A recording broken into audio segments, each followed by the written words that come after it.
Hello everyone and welcome to Samuel's Racing Show, where we're going to talk about all the racing action that's happened in the last 2 weeks across 17 different series. Now I know there's 19 buttons here, but we're going to go ahead and turn Formula 2 and Formula 3 off because they haven't raced the last 2 weeks because Formula 1 was down in Miami and the W Series raced as a support series. So we're probably going to click these off fairly quickly, and unfortunately the reason we're going to do that for Formula 1 is because the race, not a whole lot happened. It was a street circuit, and it was great to see a great vibe down there in Miami. I'm living in Florida myself, so I'm glad we have an F1 race down here. Didn't go to it because I wanted to see how it unfolded. I have signed up for ticket alerts for next year though. And, you know, there was a late safety car. I think in the back of everyone's mind, we were all thinking, okay, this is a bit of a boring race, but there could be a late safety car that could spice things up, and there was a bit. Unfortunately, we didn't get to see all of the spicy action in the closing laps because the camera direction was a little off. The commentators were also a little off. In that final turn, right, that final hairpin, there were like 3 times a driver went in a bit too deep, was completely in no man's land and lost a position. And I swear every single time the commentators in the Sky Sports booth missed it, and they didn't realise that they're all getting a little Murray Walker-esque up there, not quite capturing the action that was going on in front of them. But I just thought it was interesting that we had a turn where if you broke a little bit late, you lost a position or two. There's, you know, you don't always get that punishment at corners. So, yes, it wasn't the most exciting circuit out there, but it did have some good moments. So, you know, I thought it was a decent race. As a Ferrari fan, I remain a bit concerned for Ferrari because even though they have a qualifying pace, Red Bull seem to have a better race car when they make it to the finish. The reliability is something that still seems to be troubling Red Bull a little bit, so we'll see. Ferrari fans may have their fingers crossed. All we need is a couple more Verstappen DNFs and maybe Leclerc's chances of winning his first World Championship get a bit higher again. Alright, so now we go to W Series. Not a whole lot to say, is there? They had 2 races down in Miami. I confess I haven't seen highlights from them. I kind of followed along a little bit with what was going on Twitter, but it seems Jamie Chadwick won both races. There's still a couple of big names up there mixing it up with her, but unfortunately for the rest of the W Series competition, they've got to live with the fact that Jamie continues to steal all the headlines, and yet she seems to not be getting any closer to a Formula 1, Formula 2 or Formula 3 ride, unless I don't know something that's going on behind the scenes. So, you know, wish all the best to her going forward. But it's nice to see she does still have the pace to run up front in W Series. Alright, here's one you're going to want me to talk about, isn't it? The NASCAR Cup Series. The race just finished a couple of hours ago in Darlington, South Carolina. Even when NASCAR was going through its phase where everyone was complaining about the races being boring a few years back, and the races have been more interesting this season, I feel, Darlington was still a race that you tuned in for, because you never know what's going to happen at Darlington. It's a tricky track, no matter what kind of cup car you put on it, and we saw an entertaining race today. I think it picked up a little bit in the third stage. We saw a few more incidents and you know, close fender to fender racing there, but there was good stuff going on throughout the whole race too. It remained interesting, and then of course it came down to 2 laps left to go, and Joey Logano used a bump and run to take a win from William Byron. And in his defence after the race, he said pretty much, well, William shouldn't have run me up against the wall on that restart with like 20 laps left to go. I've already mentioned that I'm a Ferrari fan in Formula 1, and so sometimes I feel like I'm rooting for the devil, the villains in the plot. You know, Ferrari hasn't always been the most popular team in Formula 1 for a variety of reasons. I also feel that way about Joey Logano sometimes. It's even harder for me to defend being a bit of a Logano fan than it is for me to defend being a Ferrari fan over in Formula 1.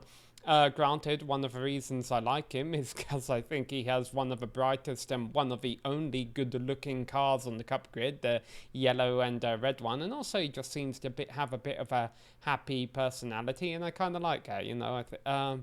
But he does give the impression of being, a bit of a devil in disguise sometimes. That when he gets out there on the racetrack, he makes some questionable moves. He's done it at Daytona a couple of times where he's caused unnecessary wrecks trying to race for the win on the last lap or something. And this time I felt that he could have won the race without doing that bump and run, for one.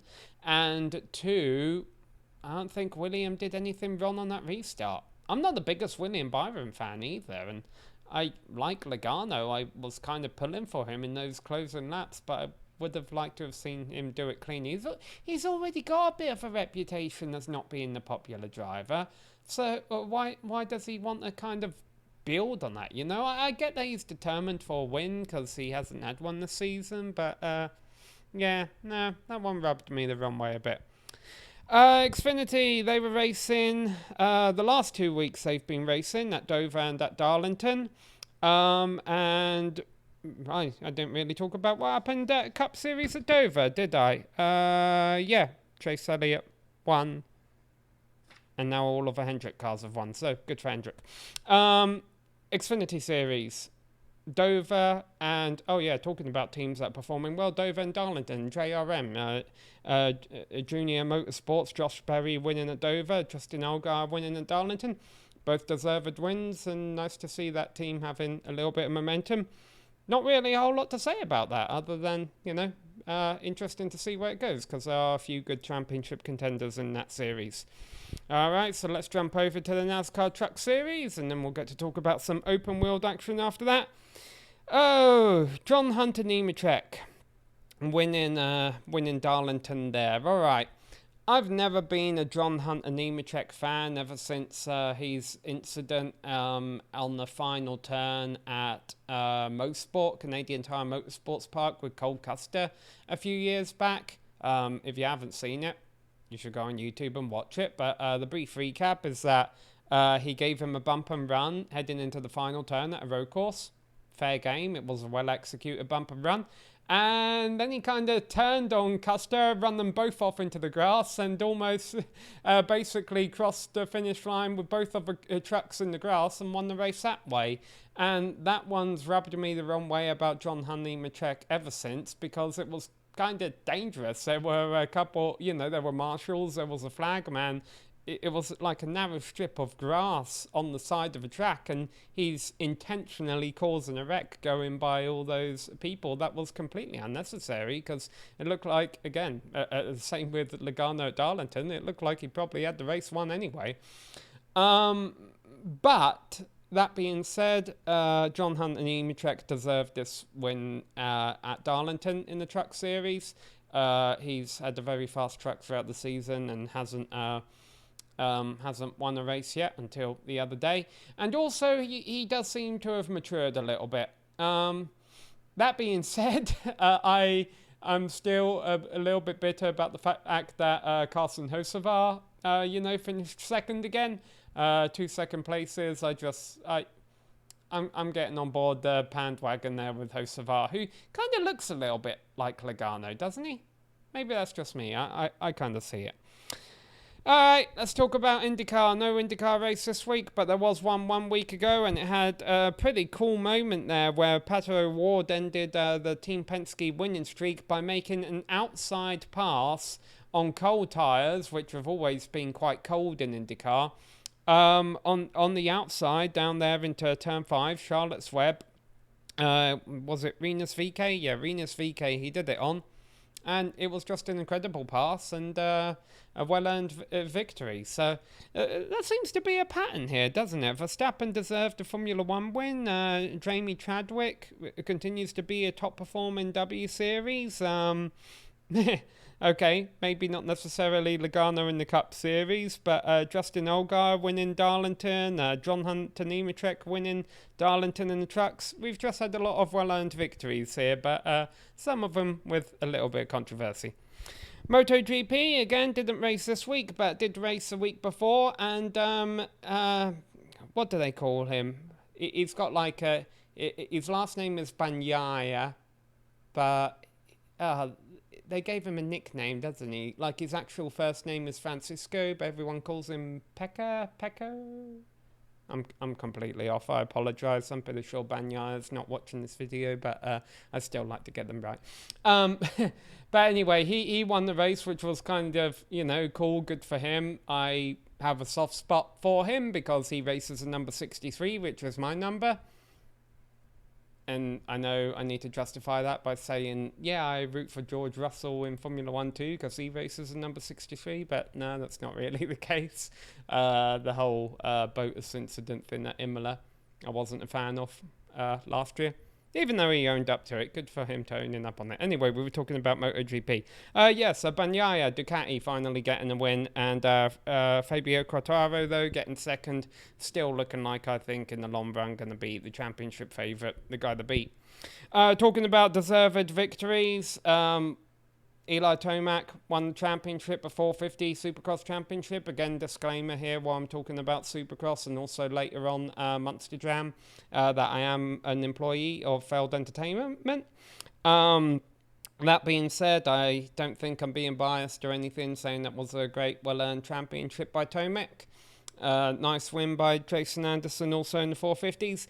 But then we do get to talk about the whole Malcolm Stewart and Justin Barcia thing, don't we? And I was glad to see, I think, AMA penalised Justin Barcia for causing that incident with Malcolm Stewart, which I fully agree with. There was no need for that, and it was a dangerous move.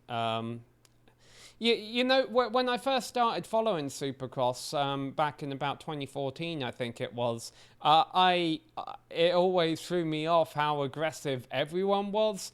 But you learn, after a little while of following it, that, okay, there's ways to be aggressive on dirt bikes and there's things you don't do. And what Barcia did was something you don't do. But kudos to Stewart for, getting back on the bike, riding that pair and doing enough to get third in the points. And that's quite an accomplishment. I know Supercross had a lot of riders fall by the wayside, get injured throughout the season. But that being said, Stewart put on solid performances all season long, and I think very well deserved that third in the final point standings. 250 East, they wrapped up their championship a week ago. Again, deserved champion there, Jet Lawrence, who was his goal was to be in the East-West Showdown at Salt Lake City on Saturday night and help his brother Hunter Lawrence win the 250 West Championship. But he got injured in practice, so that didn't happen.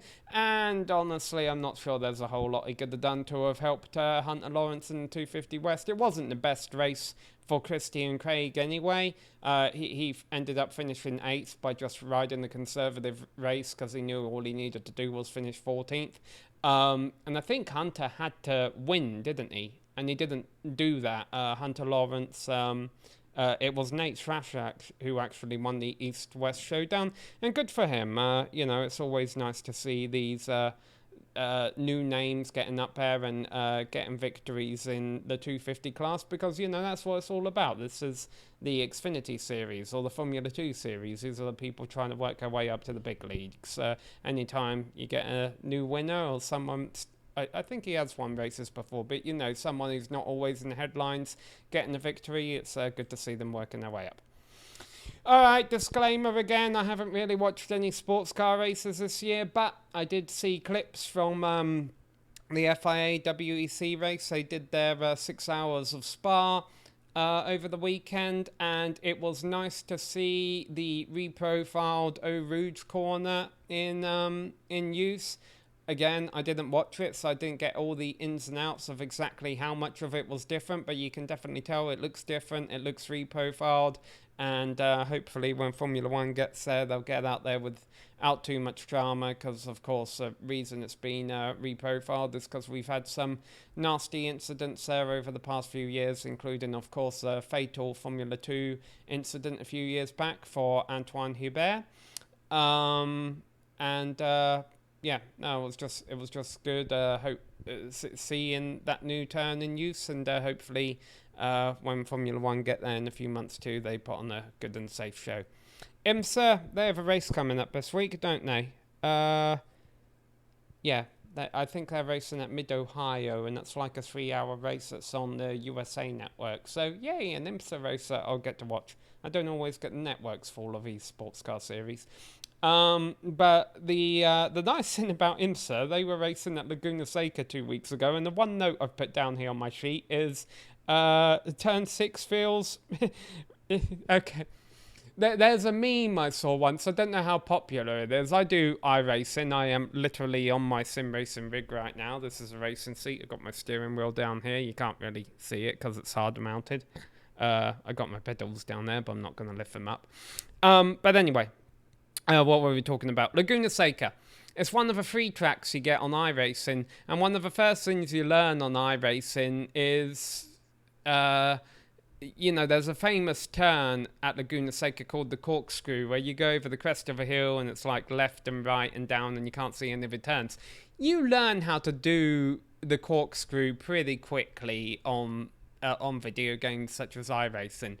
But it's the turn before that, turn 6, that is really tricky to get right. And all these years later, I've been playing iRacing since 2013, I still don't get it right.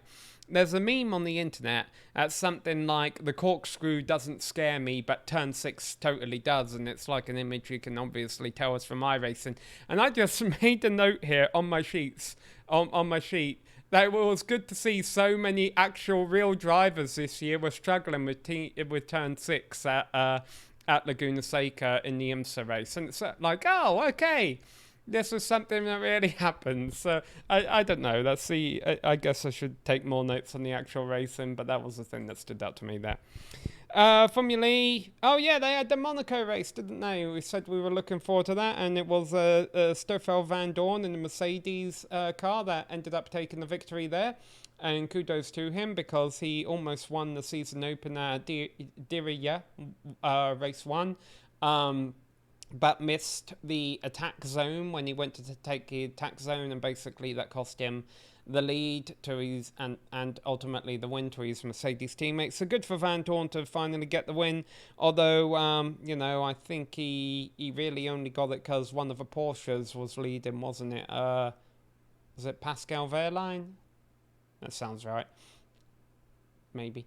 But yeah, there was a Porsche that broke down. But hey, to finish first, you must first finish. So good for Van Dorn. It wasn't quite as exciting as the inaugural Monaco E-Prix around the first circuit, where there was a last lap pass. But I do want to make another note about Formula E, and that's that they had Bob Varsha in the commentary booth, didn't they? And he's a little bit older now, and it's... oh boy, I just realised we could take this to NASCAR as well. They had Richard Petty, Bobby Labonte, and Bill Elliott calling that race for the throwback weekend. But also, and they all did good jobs. They're all a bit slower than your regular play-by-play commentators, but it was still good to hear their insight. But I want to give a shout out to F1 TV, because over the course of a weekend, they had John Watson in the commentary booth on F1 TV. And I don't know, I just love listening to him because he's so honest and outspoken about some of his opinions. I think he's the owner of that. There's like a YouTube video where he has a quote that's like, what was it? The guy who designed that turn should be taken to a dark room and be beaten, or something like that. And I'm like, oh no, I just like listening to that guy. It was cool. It was cool listening to his insights during all the practice sessions and everything. Kristen Anderson, first ever female tour champion in Munster Jam. There's 5 different tour championships in Munster Jam. They're all concluded now. If you win your tour championship, you get an automatic bid to Munster Jam World Finals. Kristen Anderson did it. She gets the automatic bid and first female Munster Jam Tour champion. So well done to her. It was a close championship between herself and Tony Oakes in Soldier Fortune Black Ops. As part of my job at Feld Entertainment last week, I actually did a telephone interview for an editorial piece with Tony Oakes last week. And you could tell how badly that championship would really mean to him, and hopefully I caught the sense of that in the written article, but, just talking to him on the phone, I heard that. But he said he would congratulate Kristen if she won it, and he took to social media and very much congratulated Kristen on the championship, so it's nice to know there's good feelings there all around. That being said, I think 23 out of the 24 spots for Monster Jam World Finals are now secure, and I do not know who number 24 is, even as a failed entertainment employee, so don't ask me. Could be Tony Oaks, could be someone else. I know my boss of my boss watched the first episode of these, so I don't know how much I'm actually allowed to speculate on this. I don't know, though. But whoever it is, look forward to seeing them at Monster Jam World Finals. Coming up in 2 weeks' time in Orlando. I think tickets are still available, so go to monsterjam.com/tickets. Buy it. All right, hopefully I made my managers happy with that shout-out. Let's talk about Lionheart. Let's go down to the iRacing stories here. Lionheart IndyCar Series. We've been trying to beat Adam Blocker for years and years. Philip Krause has now won 5 out of the opening 6 races. So someone's finally beaten Adam Blocker. And Adam Blocker's beaten himself, honestly, too. He's made a few mistakes this season. The Lionheart Retro Series. Kudos to Mike Rasimus. Won Phillip Island was the last race. The MadWorks teammates started first, second, and third, and Rasimus passed all of them throughout the race, which was pretty good accomplishment at the road course. The Lionheart Speedway Series. We haven't had the race the last 2 weeks, so I don't have anything to give you, but I'm putting this here selfishly as a shout out that our next race is tomorrow night, so at 10 p.m. Eastern Time, tune in to Race Spot, the YouTube channel Race Spot TV, tomorrow night at 10 p.m. each time, and watch us race at Kentucky, which is one of my worst tracks on iRacing. But we did the practice race on Friday night and it went all right, and we have a practice race on Sunday night, which it is tonight, starting in about an hour. I'm on the fence about whether I need to go back out there again and do some more practice. I'd also like to sleep. But I guess it's time to wrap up this conversation here, and we got plenty of races coming up still here in the middle of summer. Monster Jam World Finals will be out in a couple of weeks, so hopefully I'll have some stories to tell the next time I do one of these episodes, probably in about 3 weeks' time or so. All right, hope you enjoy the racing, everyone, and thanks for tuning in.